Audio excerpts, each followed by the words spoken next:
From the KDLM studios, it's time for Hodge Podge, presented by Partnership for Health and airing on Lakes TV3.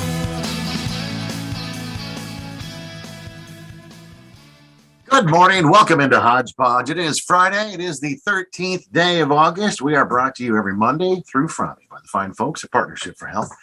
Today we are joined, as always, via our Zoom studios. Kelly Blackledge with us from the Tamarac National Wildlife Refuge. Kelly, good morning. Thanks for being with us on Hodge Podge. Good morning. Gosh, I forgot it was Friday the 13th. That's actually one of my favorite days, is a Friday the 13th. It's always a great day. Any black cats running around out there at the refuge? Nope.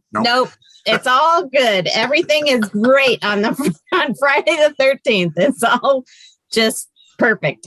Well, we will take that on a Friday the 13th. Kelly, I'll lead into our topic of discussion today. Obviously, we're in the middle of a drought that is impacting ag producers and folks throughout the area. We've had so little rain this year. What kind of an impact has the drought? I mean, we've got fire fire concerns with the dry. How does this impact some of the animals in the refuge?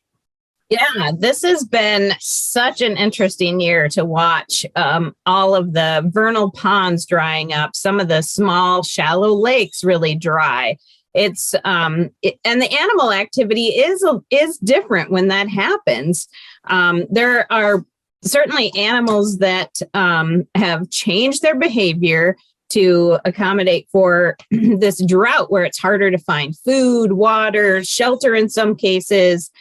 So animals are typically traveling a little farther. They're ending up spending time in places that we don't normally see them, sometimes gathering closer together. So animals that are traveling are also moving into areas that are more developed. So we're more apt to see animals in backyards and, places where, if you're watering your lawn, be careful what you're attracting there too. Not only, animals that just any animal that needs water. So even rodents can be attracted to places that you're watering your lawn. And then areas where animals are kind of gathering a little closer together because the water is limited.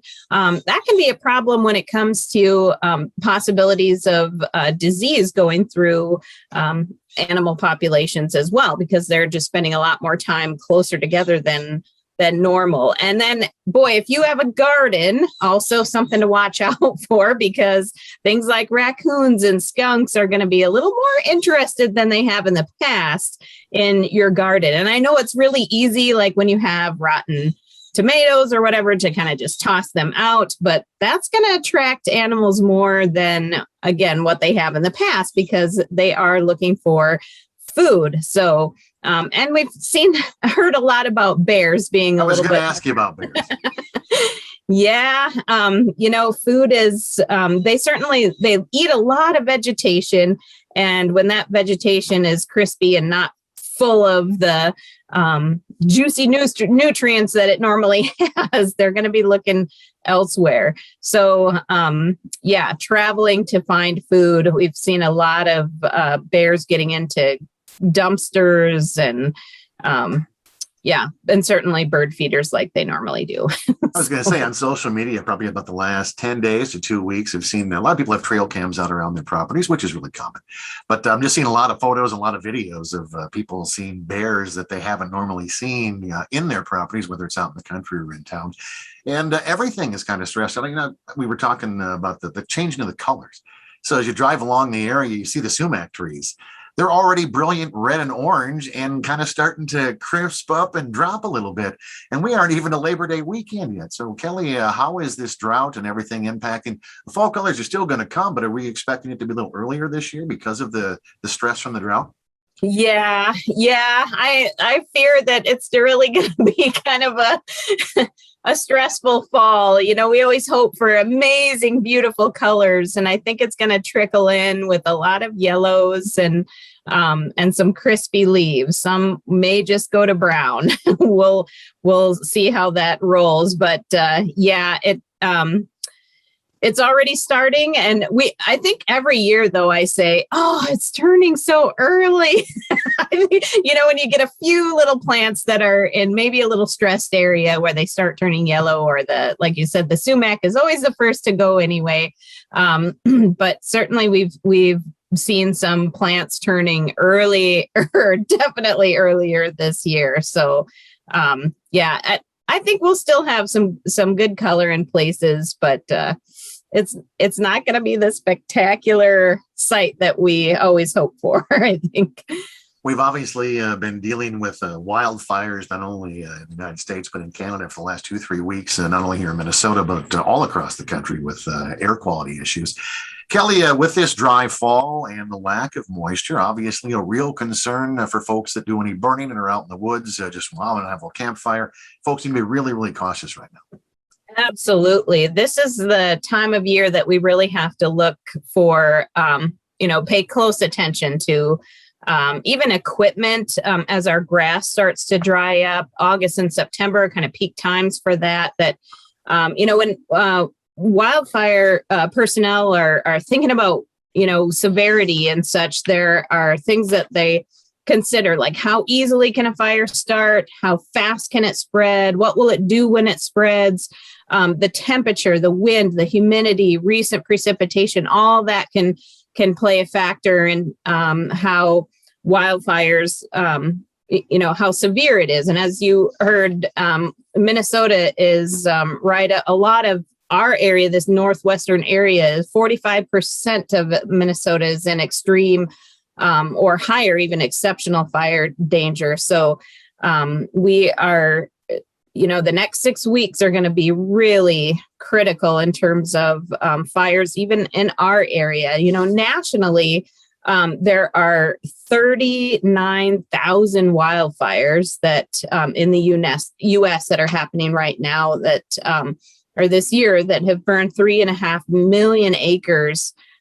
So a lot is happening within the U.S. in terms of wildfire. There's 29,930 people that have been deployed to help work on those wildfires. And we're seeing those in our Detroit Lakes Wetland Management District personnel, state personnel. Tamarac has some staff out on wildfires, and we'll probably see more staff going out to help on those wildfires. Right now, there's 110 active fires that are in the U.S., and 95 of those haven't even been contained yet. So there's a lot of activity right now, and it's early.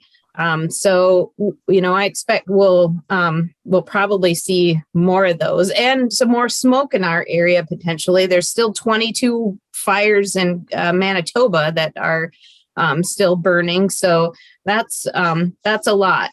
But that's, we've been at a national preparedness level of 5, which is the highest. That's, how ready we are to mobilize units to get out and help, shared resources to help some of these wildfires get contained. So, it's a scary situation this year for sure when it comes to fire.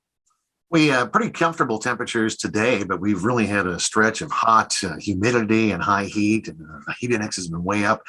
When we talk about the impact on humans, we know how we feel. How does those high heat conditions affect our animals? Yeah. So, one thing that I've been noticing we have some duck migration is going to start up here, and we actually already have some shorebird migration happening. So when those water levels are really low, there's mud flats exposed, and that can be a great place for shorebirds to land. So birding in places that we don't normally get to see some of those bird migration landings is kind of cool if we're bringing in birds to an area that we haven't normally seen them. However, those areas are limited, so they're certainly looking for food. And so as those marshes dry up, vegetation, they've been dry for long enough that some of the vegetation is starting to come up in those dry beds. So you'll see deer in the middle of a dried up bed feeding on that fresh vegetation. They're looking for the juiciest stuff, right? And I'm sure bears and raccoons and all of those kind of things are. So when those vernal ponds or lakes dry up, a lot of vegetation will come up there and bring in some of those animals. And that's also a cooler place for them to be too. So in terms of trying to stay cool, they are certainly looking for all of those shady places and areas where the soil is more moist to stay cool. So, yes. Our guest today is Kelly Blackledge from Tamarac. We are going to take a break here on Hodge Podge. When we come back, we're going to talk with Kelly a little bit more this morning, find out about some events coming up at Tamarac. Stick around. Back with more Hodge Podge after this. Welcome back into Hodge Podge here on this Friday, August 13th. Our special August 13th, Friday the 13th guest, easy for me to say, Kelly Blackledge from Tamarac. So Kelly, we got a couple of things we want to dive into. So tell us, the last couple of weeks, you've had some kids from Detroit Lakes out there for summer school. Yes, I'm kind of glad it's Friday because it's been an exhausting 2 weeks.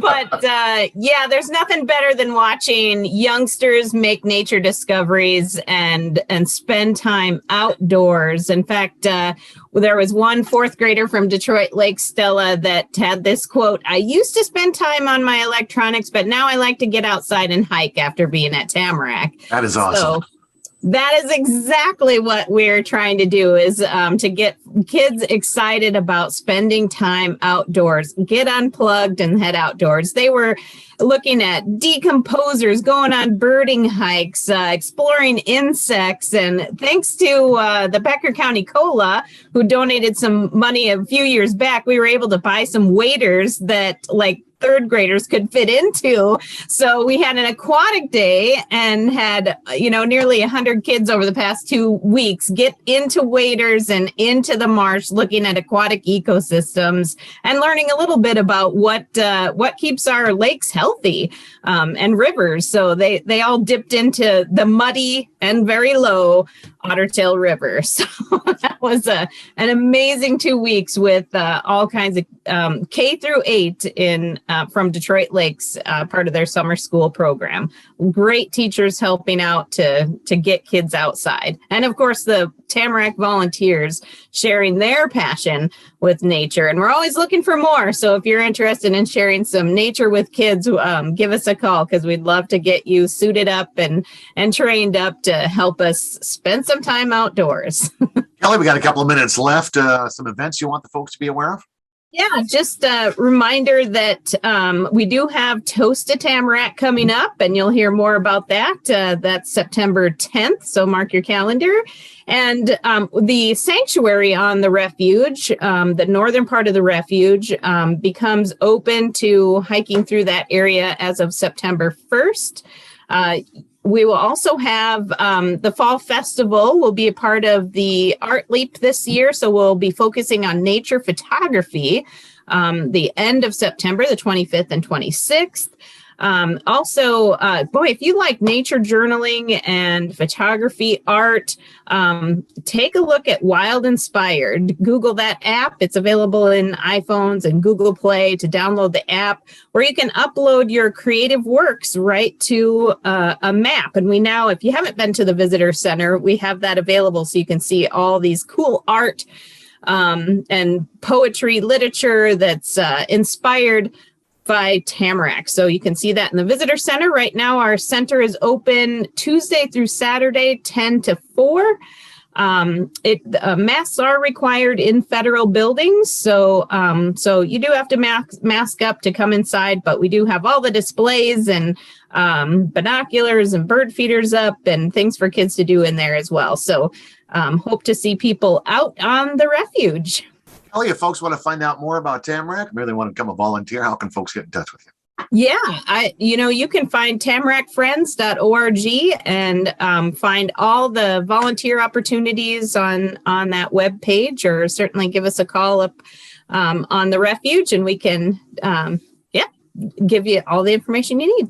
Sounds good. Kelly, always a pleasure. Have a great weekend. We'll chat again coming up in September. Thanks. See you on the refuge.